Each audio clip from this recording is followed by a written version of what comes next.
If the phrase group trip makes you intense instead of excited, it's not because you hate people. It's because most group trips are set up wrong. Give me the next few minutes and I'll show you why group trips feel stressful for so many grown adults and what actually makes the right ones feel easy instead of overwhelming. I'm going to give you a simple reframe you can use to decide whether a group trip will feel supporting or stressful before you ever say yes. I'm Christy with Branch Out Travel, and my husband James and I host group trips for people who want connection, comfort, and clarity, but not chaos disguised as a community.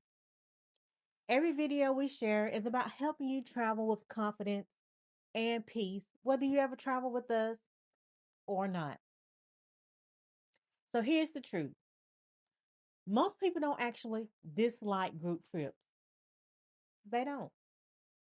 They dislike unclear plans, too many personalities with no leadership, feeling rushed, feeling awkward, or feeling responsible when things don't go smoothly. So over time, group trips start to feel like code for more work for me. To avoid that stress, most people they decide to only travel solo or with immediate family. Say yes to trips, but keep their guard up.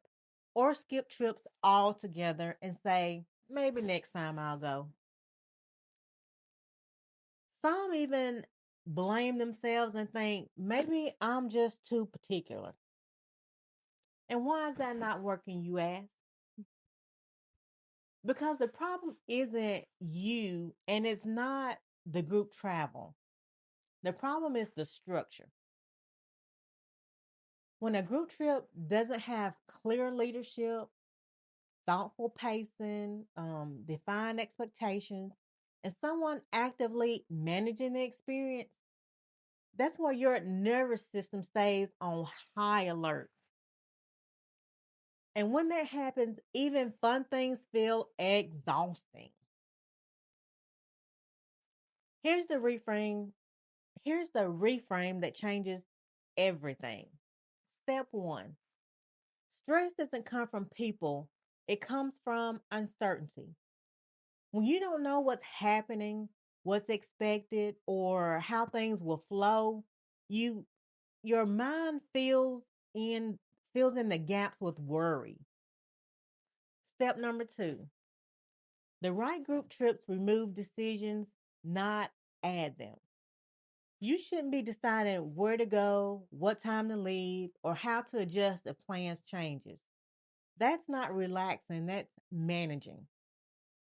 And step 3: leadership creates safety. When someone is clearly guiding the trip, calmly, confidently, and consistently, the entire group trip just relaxes. And that's when connections happen naturally instead of feeling forced. Because humans don't relax in environments that feel unpredictable to you. When structure is handled for you, your body your body finally believes I can enjoy this. And that's when group trips stop feeling draining and start feeling like giving or living. The next time you hear about a group trip, don't ask who's going. Ask, how is this being led? That one question will save you from a lot of unnecessary stress.